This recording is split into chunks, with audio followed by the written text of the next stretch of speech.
Good evening and welcome to another episode of the Perceptive Podcast here on Game Wisdom, where we examine the art and science of games. I'm, of course, Josh Placer, and we have another indie developer interview lined up for this week's show.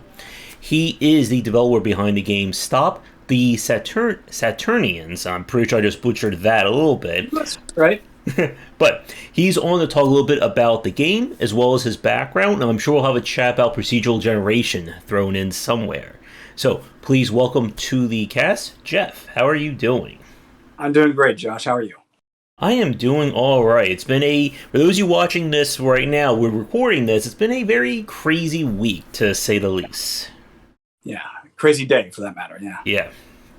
And we'll see if it gets any crazier, I guess, as the day goes on. But we're doing things recorded here because I'm sure people are a little too focused on other things to be watching two guys talk about video games for about an hour or so. But we'll see. But Jeff, it's great to chat with you, and thank you again for reaching out. And for any developers watching, as always, if you have an upcoming game or just want to talk game design and game dev, I'm always looking for guests. So feel free to bug me on Twitter, send me an email, however you want to get in touch. But it is once again great to have you on, and as always, when we begin these casts with new guests, could you talk a little bit about who you are and kind of what your background is when it comes to game dev? Sure.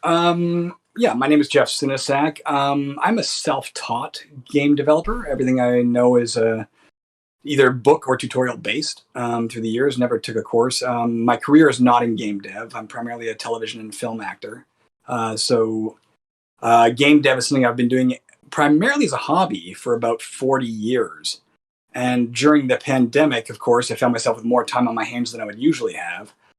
So about a year ago this month, I decided to switch from C code into Unity and C Sharp, teach myself that, and work on, for the first time, a commercial game instead of I've released maybe 70 or 80 previous games, but they've all been just, here it is, free for the world. So it's the first time I'm diving into the commercial end of things. Yeah, and that's always interesting. As we were just talking about before the cast, when it comes to my audience and the people I've spoken to, I've spoken to a lot of developers who've gotten in, very early, or they went to school or in some capacity, got an education or some education in terms of design or game dev. So I guess what attracted you to starting or wanting to try game dev yourself? Like I said, I've been doing it since childhood. When I was 9 years old, this is dating myself severely, and just the gray in my hair didn't already do so. But when I was 9 years old, my school got its very first computer. It was a Commodore PET computer, and it was one for the entire school among hundreds of students.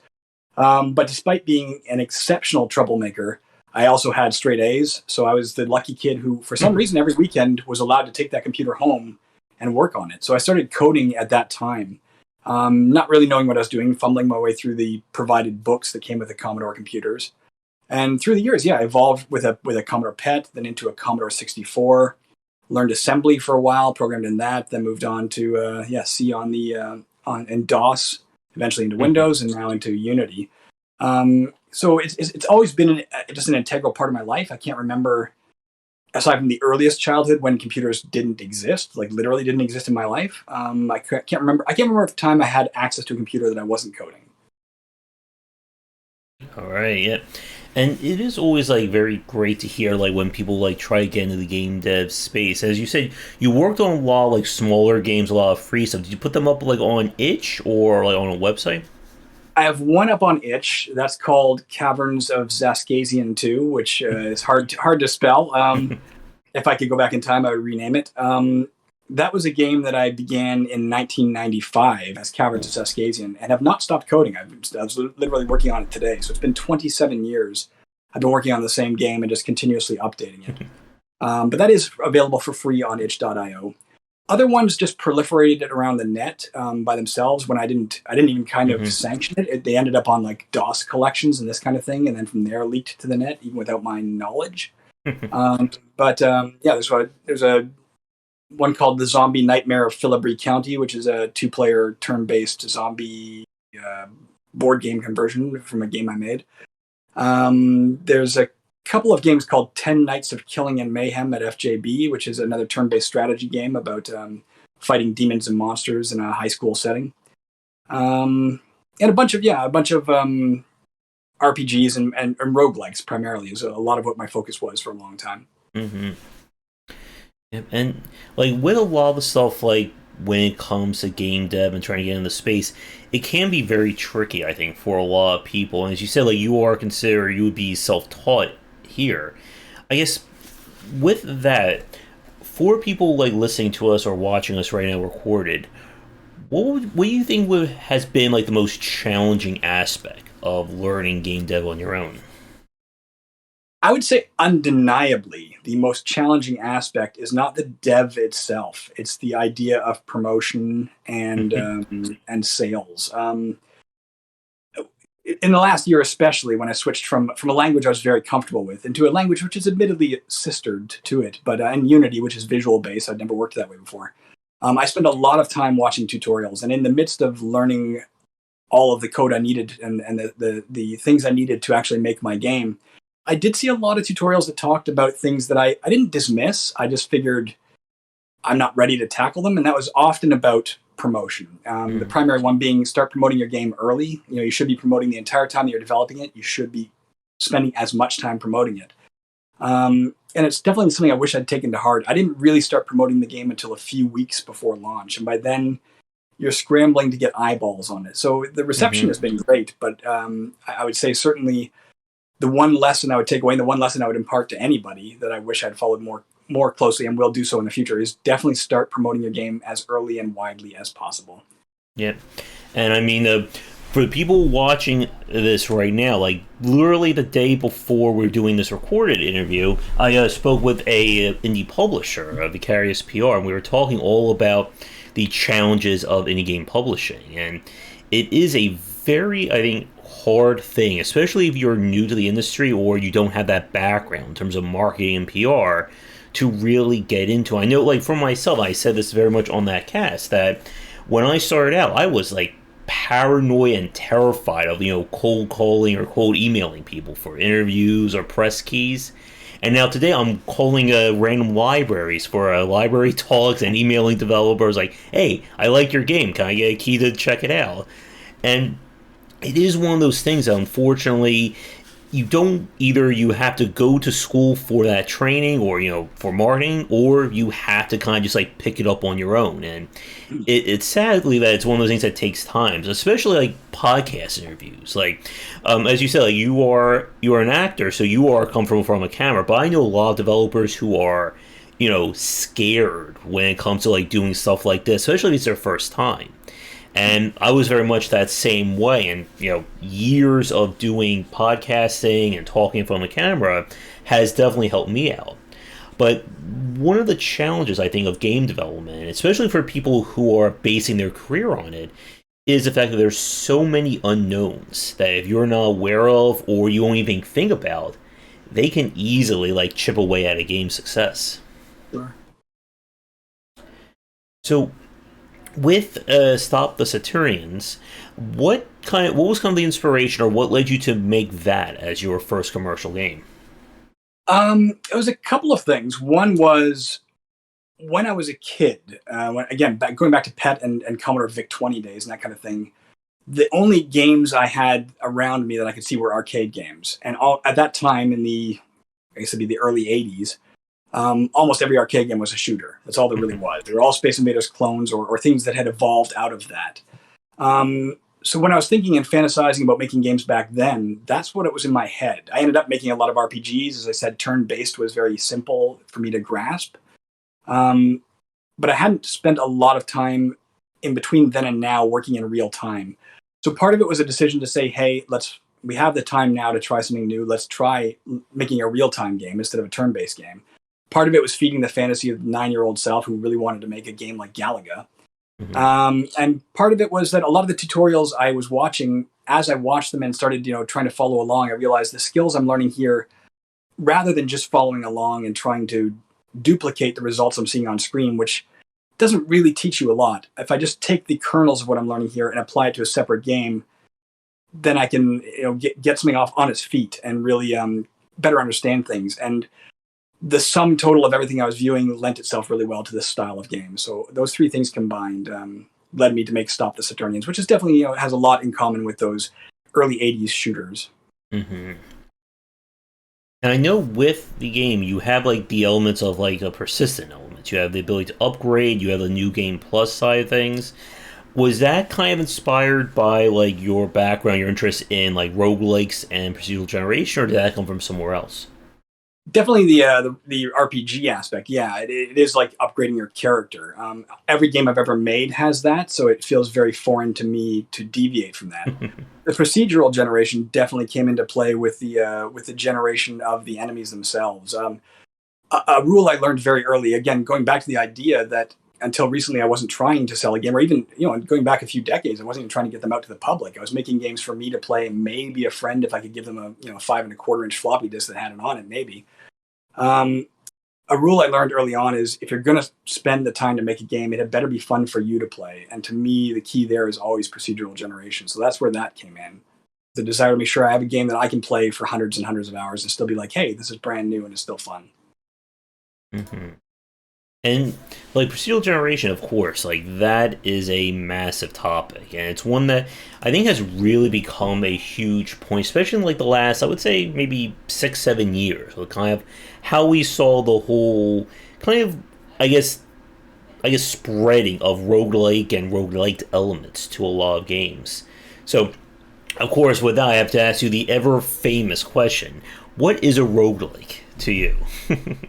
I feel fairly qualified to answer this. I actually run a YouTube channel called Rogue Love, and you can guess by that title what it concentrates on. Originally, the concept of a roguelike, well, there was a game called Rogue, of course. The term itself derives from people on, not BBSs, I forget what it's called, ways you could chat on the internet back in the day, trying to come up with a term that would describe things that were akin to Rogue, and somebody finally came up with, hey, roguelike. So that's where that stuck. A roguelike, from a traditional standpoint, from an absolute traditional standpoint, is a dungeon crawler that is randomly generates the dungeons for the player to occupy. Takes place on a grid, usually with ASCII graphics back in the day. That's become much looser now. And is a single character experience where you progress through this dungeon until such time as you die. And usually another component is permadeath, which is if you do die, there's no continuing. A lot of modern games, I love games like Skyrim. I play it all the time, things like that. But if you die, it basically winks at you and says, hey, let's just pretend that didn't happen. And you press a button and you reload, and it's like, oh, yeah, I didn't really die. But that gets kind of, it leaches a lot of the excitement that you would derive from being in a life and death struggle, because you're not in a life and death struggle. You are functionally immortal. So another aspect of roguelikes is making sure that you are very mortal. If you die, usually it deliberately corrupts your save games. You can't reload it even if you want to. It doesn't care if you're having fun, go home or start over or whatever, Mm-hmm. Yeah. And I mean, I wrote in my book on roguelike design like a lot about how much like people think that roguelikes today simply mean Binding of Isaac, Dead Cells, Spelunky, but there is still that very healthy traditional roguelike scene. I know there are still lots of games being developed, even to this day, that are still adhering to those older elements. Certainly my own Caverns of Zeskasian 2, it wasn't made to conform to those elements. I was literally unaware that roguelikes existed when I started working on it in 1995. I didn't think I'd invented a genre, but I wasn't aware of the actual games that existed. I didn't know the term roguelike. But it does contain all of those things. It randomly generates the dungeons for you. It's not ASCII. It's all modern lighting and such, but it is turn-based and does have permadeath. Usually about a 5 or 6 hour struggle. If you die 5 hours in, well, then tough, start over, Mm-hmm. But that's a cakewalk compared to if you look at games like Moria or Angband, which are two of my favorites, where you can play for 50 or 75 or 80 hours and then you die. And it's like, I don't care, start over, which is, to me, a much more fun game. Yeah, and I think I guess, what are your thoughts on how much like procedural generation and rogue elements have been adopted or been found to be used in new ways in games these days, whether it be something like Slay the Spire, last year's hit Returnal, Hades, and so on? I don't know all of those. I've played a little Slay the Spire. Certainly, I've played Spelunky and that sort of thing. I think it's great. I think that they are. I'm not a purist who's going to get upset if you start saying this is a roguelike and I don't feel it is. I mean, it does have a definition that I don't love seeing diluted entirely, but taking the elements of a roguelike, which is all Spelunky ever claimed it did. It never claimed it was a roguelike. And, creating random levels, that adds so much longevity to your game, in my opinion. Again, not just as a designer who wants to play his own game over and over, but as a player who wants to play a game over and over. It adds so much to it. So I embrace that fully. I think it's great. Anything that can be randomized while still maintaining a coherent whole, and that's a very important codicil to put in there, I think is a great way to head any genre. So I guess that brings up a very interesting question I want to ask you about. And this one that's been in the back of my mind, because I hear a lot of people, like I have fans who are on like all sides of things when it comes to roguelike and what kind of games they like. And one of the common criticisms, or one of the common things I hear from people who don't like roguelike elements, is the procedural nature, like, I guess that sense of a randomly generated level versus a handmade level. Kind of like the difference between, say, something like Spelunky and something like in a Dark Souls or a Souls-like game, where it is meticulously handcrafted to be a very specific experience. You can tell that there was a hand behind every single door and corridor and blade of grass.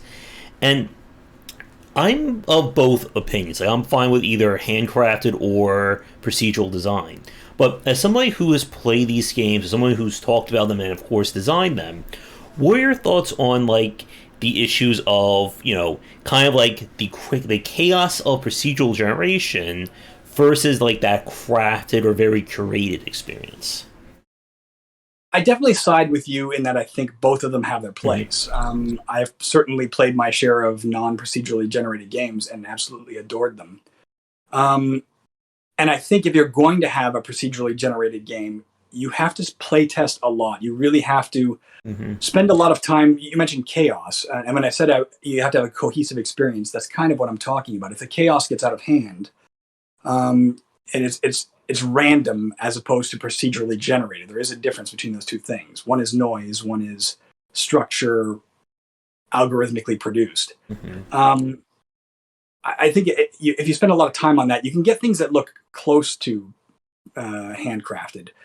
And the advantage, of course, being the replay value. I when I was, again, going back to my childhood, when I used to play games, things like Doom, which is obviously handcrafted, Wing Commander, which is obviously handcrafted.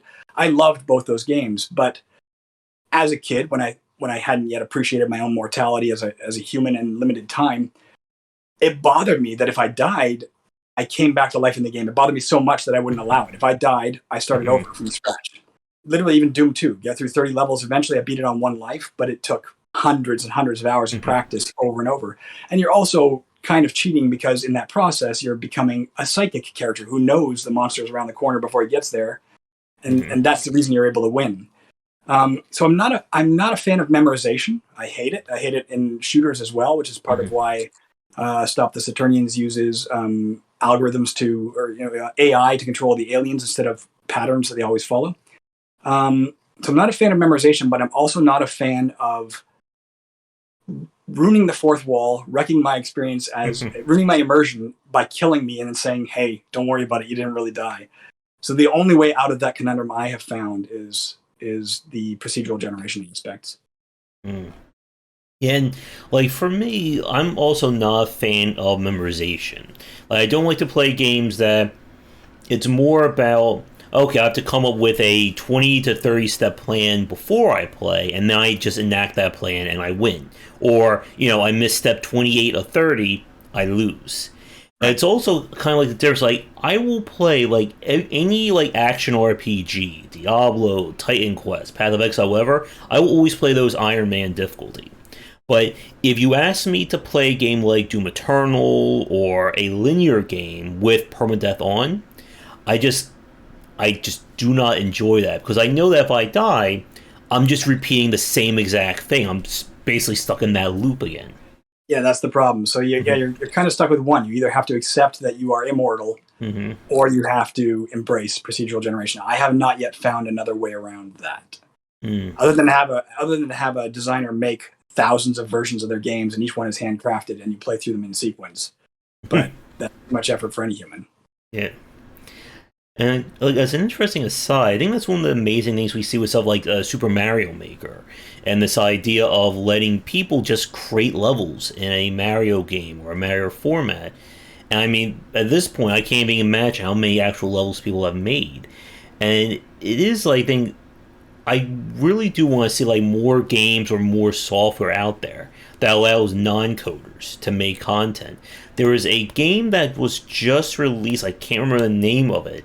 That was letting you make like your own like Zelda like levels. Oh, I cool. know there's a Mega Man maker, unofficial, I should say, out there for people to mess around with. So I think people love that idea of being able to craft something, Mhm. and we can get the tools available and just allow people to make whatever crazy levels they want. That could certainly open up the door for kind of, I guess, like that middle of the ground, middle of the road between Yeah, procedural and created. you're right. Even now that you mention it, even Doom had its WADs and its WAD editors, which I used Hmm. to dick around with when I was a kid. So yeah, you can still find, you're right, other experiences made by others. You do run into the problem, of course. The reason you're embracing handcrafted is you expect them to be handcrafted with some degree of skill and precision. Mm, And when you open it to the mass public, you do get some. There's some people who make brilliant levels or even brilliant entire games, but you also you have to wade through a lot of things that are just not well thought out. Um, yeah. I think often procedural generation can actually do a better job than at least the lower end tier things. Yeah, and it takes again a lot of work to make Mm. a well-defined game. I mean, that's pretty much the MO here for Game Wisdom. That there is a lot that goes on in terms of UI, UX, and just the design and foundation of the game that can determine whether or not it's good or bad. And I mean, like speaking about like Doom, like there are a lot of we've been seeing over like the last few years with kind of the quote unquote rise of boomer shooters that a lot of people have been taking full or partial conversions of Doom mods and turning them into like retail indie games. And some of those games have like very like unique or very different aspects that were never in Doom. It's much like I don't know if you're aware of the Kaizo Mario scene. That there are people who create their own versions of Mario games. There's a software that they use, and the original one was like Kaiser, which is like super difficult. You know, this is again like you have to memorize 50 specific steps in order to succeed through this level. But over like the last 4 or 5 years, we've been seeing these creators actually like they're creating original sprites, they're creating original designs that were never ever conceived in a Mario game, and the creativity there is certainly fantastic. But of course, with it being a hack of Mario, you're never going to see that in a retail store. Or I'm sure Nintendo isn't going to be rushing to put that on the eShop. But there are alternatives. Things like I'm not familiar with it, having never used it. But Roblox, I know that they've just there was even a I don't Mm-hmm. even know what it was. There was some sort of first person shooter just released from Roblox that looks on par with any AAA title I've seen, at least in the screenshots I've seen. Mm-hmm. So it's possible. And as far as I know, that's commercially. I think the things you make in Roblox are commercially sellable. I could be wrong, Yeah. but that was my understanding.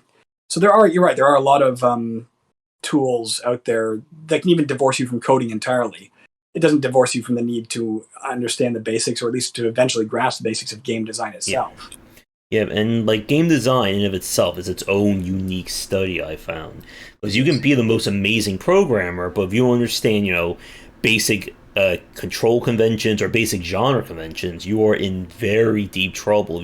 Especially if you're trying to release a commercial game, and I think that's one of those aspects that I'm sure, like for yourself, with Saturnians being your first game that you've ran into, like that difference between I'm designing a game, as a pet project or something to go on itch versus I want to try and make a game, put a price tag on it, and I want people to find it, enjoy it, and of course buy it. Sure. And again, I think the big stumbling block for me there has, and I hate to, I sound like I'm doing a disservice. The game sales haven't been too bad, but the bigger stumbling block I encountered there was again marketing as opposed to design itself. Hmm. But yeah, so certainly there's a different skill set involved at the very least with that. Also with the notion that you have you have a deadline, you have somebody you're answering to. Again, I point to Caverns of Zascasian 2, which is 27 years in the making, and will still be another 27 or 30 years yet before I say, okay, I'm done. But I can work on that at my own pace. If I feel like working an hour today, if I feel like not working for 3 months, that's up to me. With Stop the Saturnians, knowing I had a deadline in the form of, hey, this pandemic's going to end, thank God, and I'm going to have to go back to work full time. It was more like, I've got these days, I've got to put in 40, 50 hours a week every freaking week and get up and do it. So there is that discipline that is a different skill set as well. Yep. And is that difference between working on a game as a hobby or again your part time versus doing it commercially? And it's something that I've spoken to a lot of developers about, especially those who've been doing this for 10, 20 years commercially. And it's, I think, a very tough skill. It's a very tough, I think, switch to turn on for a lot of first timers and especially students who think, they get out of college, I can make a game easily. I have this amazing idea. I'll do it in 1 to 2 years. It will be done, and it's all wonderful. But again, game dev is such a very specific craft that I think there still has to be more in terms of getting the information out there about what does actual game design mean and how is it different from coding and art. Sure. Yeah, separate discipline. I agree. I'm not familiar enough with, having not gone through school. I don't know what courses are offered in that discipline as an isolated discipline. I don't know. Yeah. I mean, I could certainly rant and rave about that as I always do on these casts, but we'll try to keep things straightforward here. So, I guess to bring this back to procedural generation, when it comes to kind of, I guess, how far to go with it, that's always been that challenge. There's that misconception, as we said earlier with Chaos, that there's people who look at any roguelike as just, we're throwing everything against the wall, it slides down, that's our level. But as someone who's played these games, both you and I, we know there's a lot more to that. So for people listening, and from your own experience from the games you've made and the games you've played, what do you feel is the right amount of, I guess, giving control to the algorithm or giving control to the game to build whatever that space is? I think I have a lot of answers on that. Let me start with one that'll probably at least clarify one aspect. Something I ran into early with, again, the first version of Caverns. When I first started that, my goal, having, again, never seen a roguelike, was to emulate the Dungeons and Dragons experience for a player or something like that, but without a DM. And when you play a true D&D game, you have no idea what you're going to encounter. You walk into a room and the dungeon master says, hey, there's a pool in the center. You don't know what's up with that pool. It could have a monster in it. It could have treasure in it. It could be made of acid. It could be anything.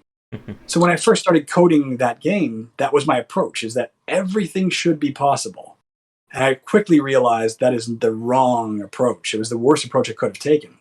Because as I started doing that, I started thinking, well, okay, it's a pool. What if you could find a scroll next to a pool? That could happen. Okay, you can find a scroll there.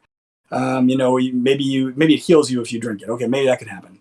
And as I expanded on that list and started running into other fixtures, you have altars, you have desks, you have everything. You could find a scroll in an altar. You could get healed at an altar. You could, there could be a monster behind the altar. And eventually what you run into is everything is the same thing, just with a different graphic. If everything is possible, then all you have is sludge. You need to set specific parameters. And in my experience, you need to communicate, for my own taste, you need to communicate those parameters to the player. I'm not one of the people, I don't embrace NetHack. I know it's really popular among people, but some people. But I don't like the fact that you're expected to go onto the internet and do all this research first to try and figure out every possible combination. I took the opposite approach with Caverns. If you did approach a pool and point your cursor at it, it tells you every single thing that can happen. Here's the percentage chances of this. These are the 100% rules. So you're making a calculated risk. You don't know what the outcome will be, but you know the sum total of all outcomes that could happen. And so now you're making an informed decision. And I think that's the other aspect I would say is you need to make sure randomness doesn't dissolve your player's agency. Because if you don't know what's going to happen when you open a door or not, then there's no reason to open the door. It's just as good to stand here, right? You have to have at least some understanding of the possibilities. So by narrowing your scope of possibilities and doing your best to communicate that scope in subtle or blatant ways without being boring, I think you can get a lot more player engagement while still keeping the experience fresh 100% of the times that you play. Mm-hmm. I think that's a really good point. It's something that I've seen a lot with kind of when we've seen this evolution of the term roguelike and roguelite with kind of like the more modern examples. Like you said, like I'm also not a fan of that, oh, you can open up the store and maybe, there's a giant sword, or maybe a giant spike just kills you, game over. Like I don't like games where, like you said, like the control's completely out of the player. Whether I win or lose has no bearing on what I do. It's just basically if the game decides to either roll a 20 or roll a 1 for that run. And what we've seen, I think, from a lot more modern examples, as you said, with giving the player an idea of what can happen, or you're letting the player decide to make that decision. Slay the Spire, I think, is one of those games I think kind of kickstarted this, or maybe even going back to something like The Binding of Isaac from like the early 2010s, that I know when I beat a level or I beat a monster, I'm going to get my choice of X, Y, and Z. I know that's a fixed event. I don't know what those choices are going to be, though.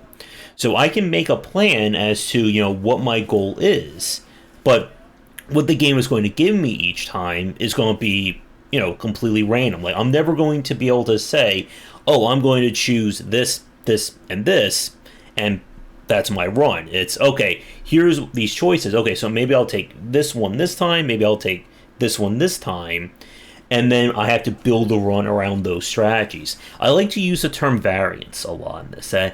I like to see that there's multiple viable ways to get through these games. Because if it all comes down to just one solution, then, all the procedural generation doesn't matter. If I don't get item B, I lose. It's just an automatic loss. Yeah. And, even coming back to what you said earlier, you mentioned, if you roll a 20, you succeed. If you roll a 1, you're dead.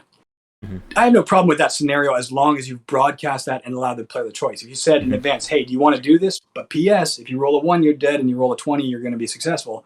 I have no problem with that. You're giving the player agency there. But so I don't mind randomness in that regard. But if you just... I read a book a long time ago about the early days of Ultima and Richard Garriott's coding. I think is what it was. And he mentioned, or whoever was the author, and quoting perhaps Richard Garriott, mentioned, an idea of this scenario. Say you're making an RPG, and you come across a rope bridge.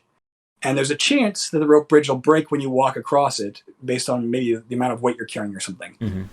But you haven't told your player that. So the player walks across the bridge, and he's not carrying too much weight, so the bridge doesn't snap. But he has no idea he was ever in danger. It could have just been a decorative bridge for all he knows. On the other hand, he walks out and it snaps. Now it's too late. You didn't give him that warning. So as long as you're always giving the player advanced warning of here's the choice you have to make, here's the tools you have to make the best decision you can, but there will be random odds, I don't mind that, as long as you communicate those odds so he or she is not making a blind decision. Mm-hmm.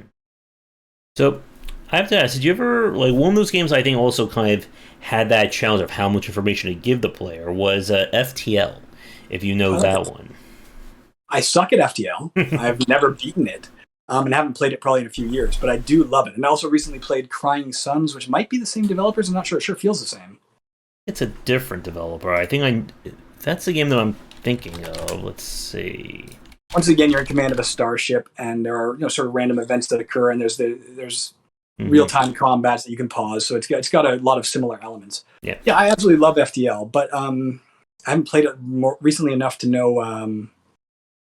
Where I stand on how well it communicates its data to the player. Yeah, and the thing... Oh, and it is a different developer. Crying Suns is its own developer there. Like, with FTL, one of the things that always annoyed me was when they had, like, those little events, and you have to decide, okay, do I blow up the asteroid, or I send a crew over? And the game doesn't tell you or give you any idea what the actual outcomes could be.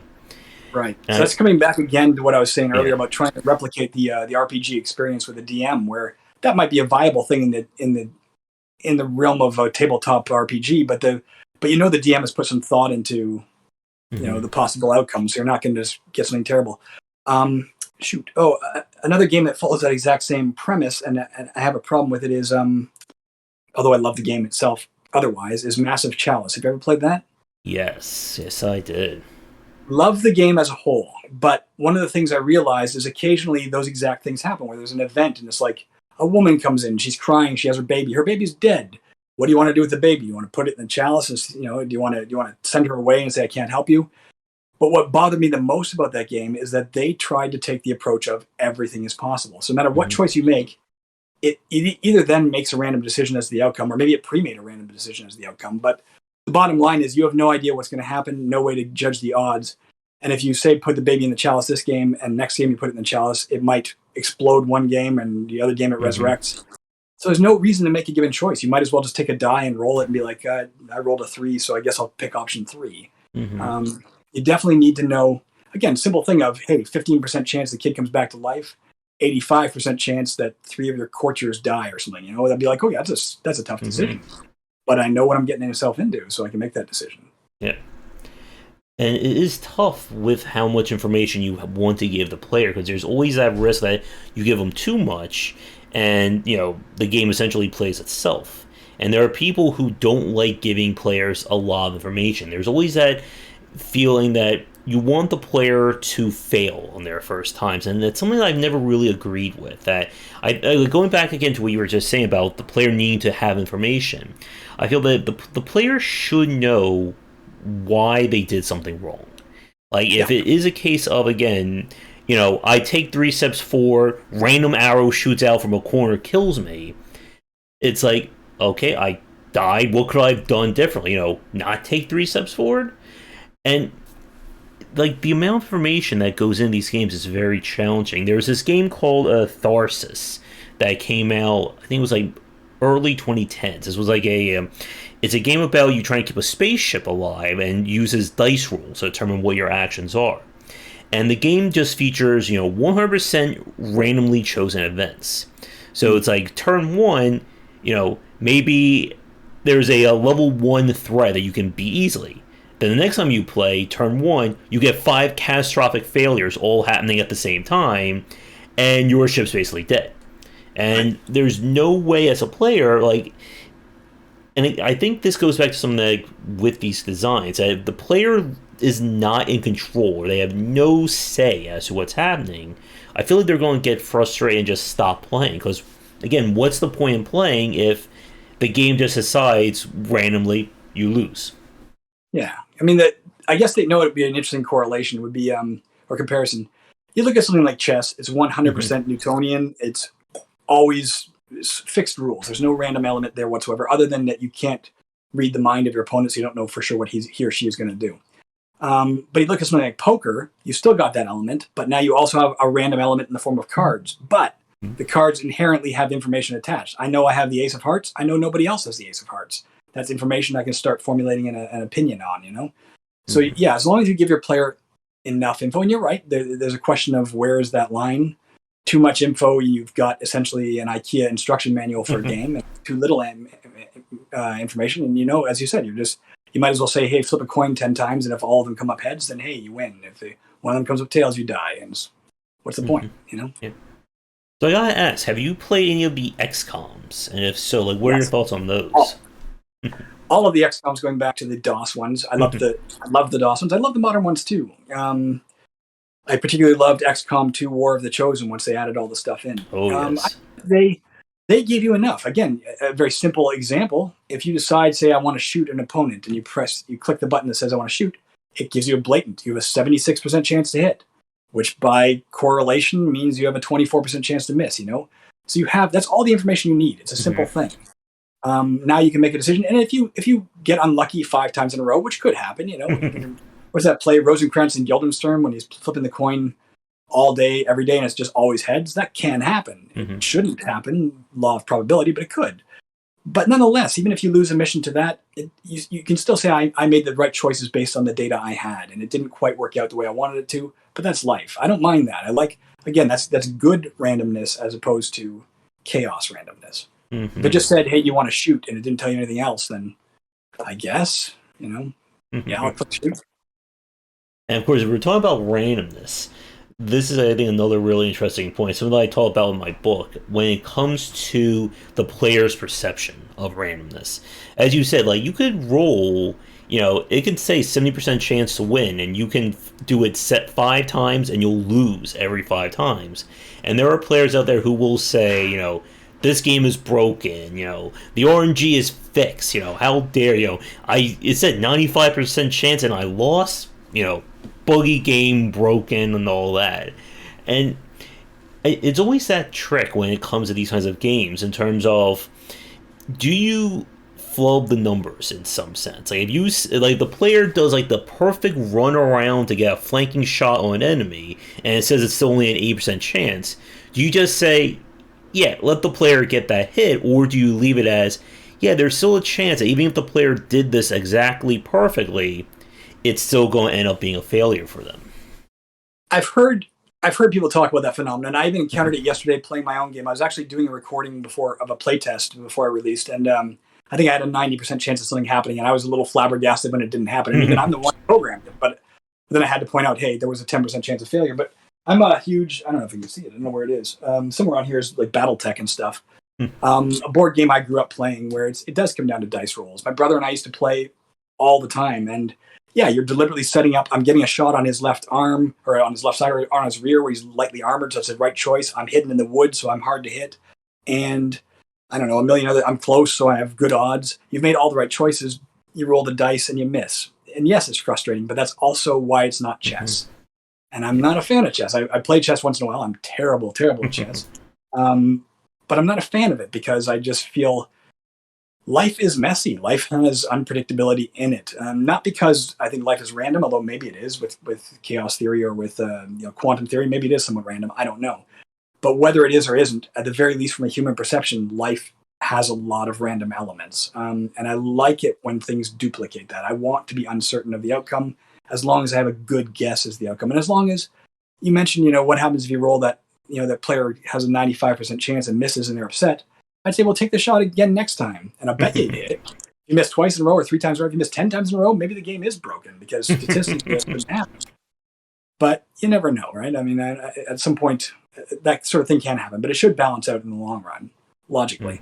Mm-hmm. But of course, there will always be that person like myself who gets every bad roll, every bad probability to happen to them. Sure. So, I guess to go back to Saturnians for a few minutes, we're about 40 minutes, and I figure maybe another 10 to 15 if that works for you. With the arcade aspects of it, how did you decide on the difficulty of this game? Again, when we talk about a lot of arcade style games, they're usually aimed more on very hard quarter crunching style. It's not easy to say.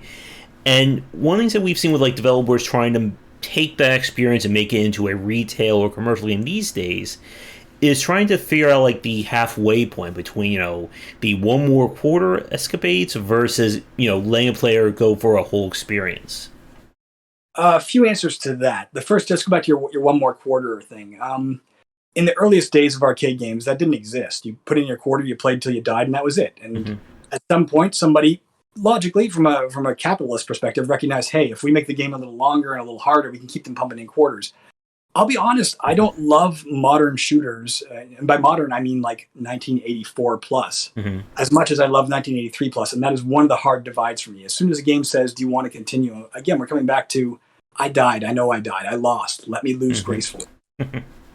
So I knew I didn't want that aspect, and for me, and there's several answers for the difficulty I decided on. One was, I played it repeatedly as I went. Right? I made level 1 just asteroids, I played it until I beat it a million times. And I was like, okay, let's make level 2. Let's add in missiles. And I played it until I beat it a million times. And eventually, I had to make sure I could beat it. That was one important thing, obviously. If I couldn't beat it as a designer, then it's way freaking too hard.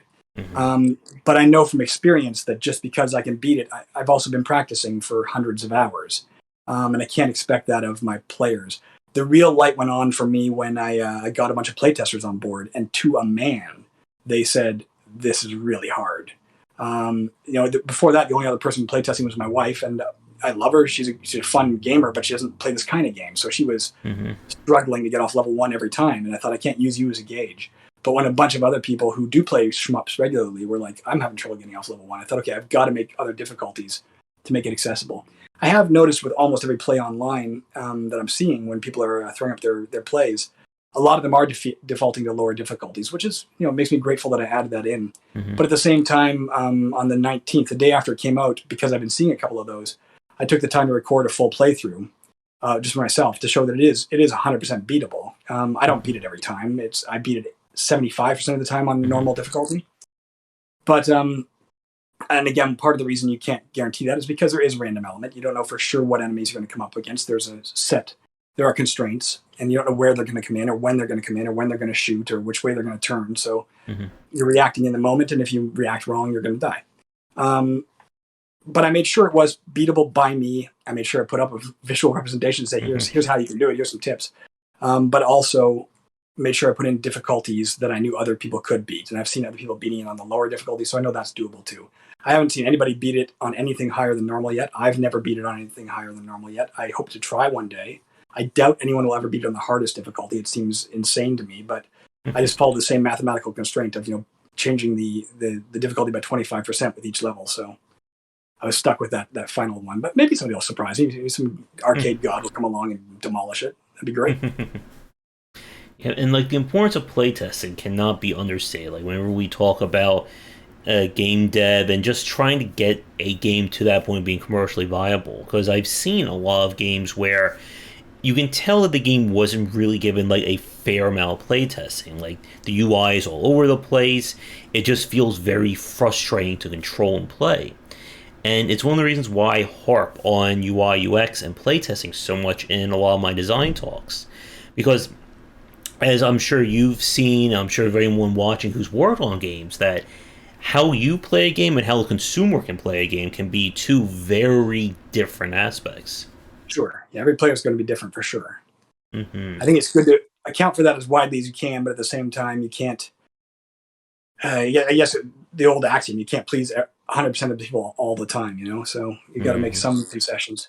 But Yep. yeah, for my own self, with something like Saturnians, by the time it hit the market, just on my own, I had more than 1,000 hours of gameplay in. So I felt satisfied that it was, as I said, beatable, and I guess the fact that I was still having fun, I was still waking up every day after 1,000 hours in the same game, being like, I can't wait to play this again today. It said to me I was at least onto something that might appeal to someone with similar sensibilities. Hmm. Yep.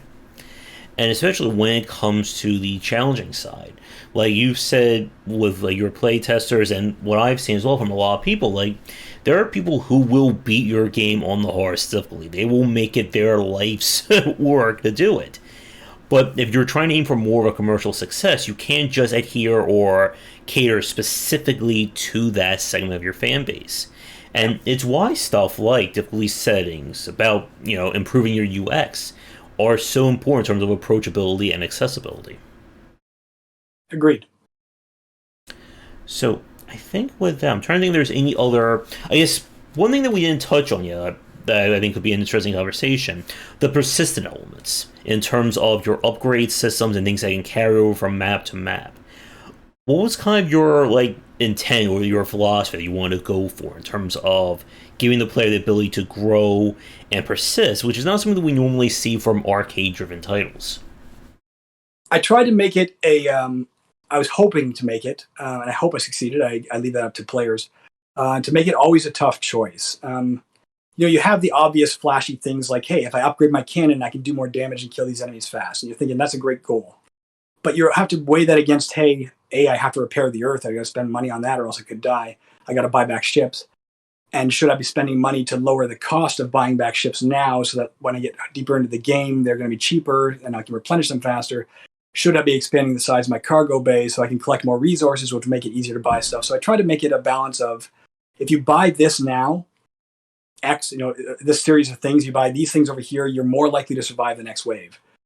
If you buy these things over here, you're less likely to survive the next wave because you're not really beefing up your defensive or offensive capabilities. But in the long run, you're more likely to beat the games. You're constantly struggling with, Mm-hmm. what can I afford to get away with, and what can I let slide for now, and making sure that the player can't buy everything right out of the gate. It's a long, even in a full 25 level, if you play the entire game, which is about 3 hours across 25 levels, usually I don't have everything bought for the ship by the end of the game. It's only if I go into New Game Plus that I can kind of flesh out the rest of the ship. Mm-hmm. Yeah, and it's always tricky in terms when you have you on one hand you have a linear campaign, but on the other hand you give the player free control over how they upgrade. There's always that trick in terms of, like you said, like if you give the player everything, then there's not really a choice. I'm just going to buy every single thing down the line, become more powerful. But giving them, but when you limit things, there's always that trick of, what do I get now versus what do I get later? I mean, that kind of critical thinking has always been, I think, a major aspect of roguelike and roguelike design. Yeah, and it's probably where it's so lodged in my psyche from the bulk of what I play that I wouldn't have even thought of making the game without it, probably. Mm-hmm. So I think with that, I am about out of questions. I guess anything else regarding procedural design or Saturnians that we haven't touched on yet? No, other than to say it did come out on February 18th, 2022. So head on over to Steam and check it out, see if it's your thing. And if it is, pick it up. All right. And for the roguelike fans watching, do you have any recommendations of really good ones for them to check out? Obviously biased, but I will say Caverns of Zaskazien 2. That's spelled with an X. Xaskazien. Over on itch.io. It is 100% free. And it does have, again, as somebody who runs a roguelike exclusive YouTube channel, I will say this. It has more content than any other roguelike I've ever encountered, even including the ones that go back, to the 80s, just because it's been stacked on for 25 plus years. So that is obviously a hearty recommendation. If you want to play pure old school, I would go with Moria. It's it's a hard learn. You've got to use pretty much every key on the keyboard. Mm-hmm. Capitalized versus uncapitalized is going to make a difference. But it's one of the purest, most straightforward and engrossing dungeon crawls, and it will take you. A winning run is going to take you a good 50 hours, and you may have to play 17, 20, 30 times before you get that winning run. So be prepared to sink hundreds of hours into it for sure. All right. And I guess, are there any non-roguelike games that you're currently playing? I'll be honest, I haven't had a lot of time to play a lot of games lately. When I do, I've gotten really into, I play a lot of retro games. I have a Retro Pi, so I've been revisiting the arcades of the early 80s, a lot of shooters from that time. You mentioned Super Mario earlier, or Mario. I didn't have a Nintendo growing up, so I just discovered that like 2 weeks ago, and I'm like, oh, Super Mario Brothers, the original. This is kind of fun. So I am having fun with it. I am running into that frustration of, hey, I've gotten to level 5 and now I got to play through the first 5 levels again. And okay, now I'm getting to level 5 further and I got to play the first 5 levels again. I kind of wish it was procedurally generated, but I'm enjoying exploring all of the games that I missed out in the 80s and 90s, which is, there's 25,000 games on that thing, and I tend to tackle them each in turn. So it's going to take me a while. All right. I guess here's, a final question for you regarding procedural generation.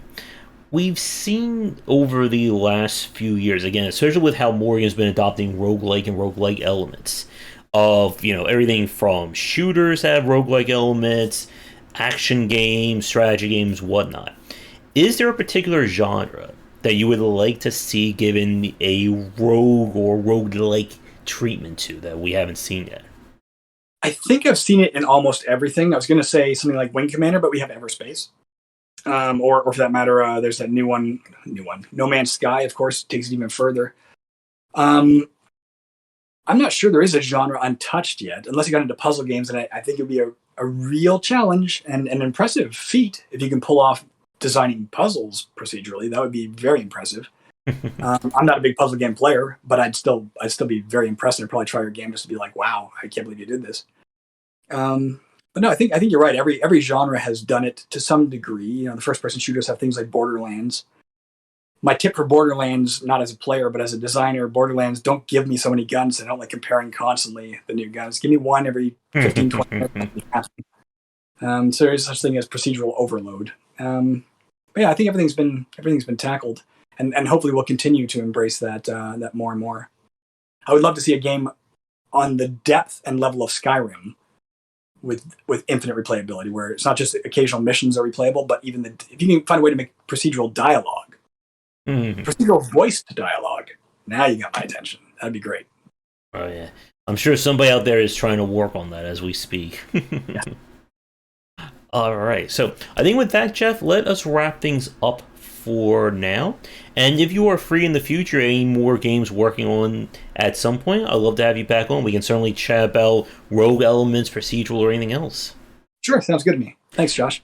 Not a problem. And I'll include links to the games that you mentioned and to Saturnians in the podcast notes down below for those of you watching this recorded.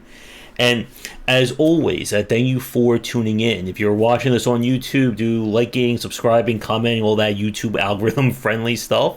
You'll find links to my Twitter, Discord, and Patreon all in the upper right on my overlay. Be sure to check those out. And for you, Jeff, what is your YouTube channel? People want to tune in there. It's Rogue Love, all one word. All right. And do you have any other social media you would like to plug at this time? You can find me on Facebook at Jeff Sinasac, actor, writer, end bracket. Or on Twitter at Jeff Sinasac. Instagram, probably at Jeff Sinasac. I don't use Instagram a lot, so maybe that's what it is. And yeah, the YouTube channel, that'd be about it. Awesome. So, with that said, everyone, as always, be sure to check everything out. You'll find links in my books and all that down below. And as I said at the start, if you are a developer or somebody in the industry working on an upcoming game or just want to talk design, feel free to reach out. I'm always looking for guests for doing these casts live or recorded. So, with that said, again, Jeff, thanks again for coming on. Best of luck. I guess, do you have any other games you're thinking about working on next? I'm torn between tackling something like a Wing Commander style thing. I would love to get into 3D. I've had very limited experience with 3D. Or taking something like a roguelike, a true dungeon crawl, and doing the 3D real-time thing. It's been done as Barony, though. I don't know if I could compete with that. So if I can find a way to do it different than it's already been done, that might be worth my time. All right. Well, whatever you decide, best of luck with it. Thank you. All right. So, again, for those of you watching, come back for daily discussions on game design here and on game wisdom, where some of the art and science of games. Until our next show, have a great night. Take care.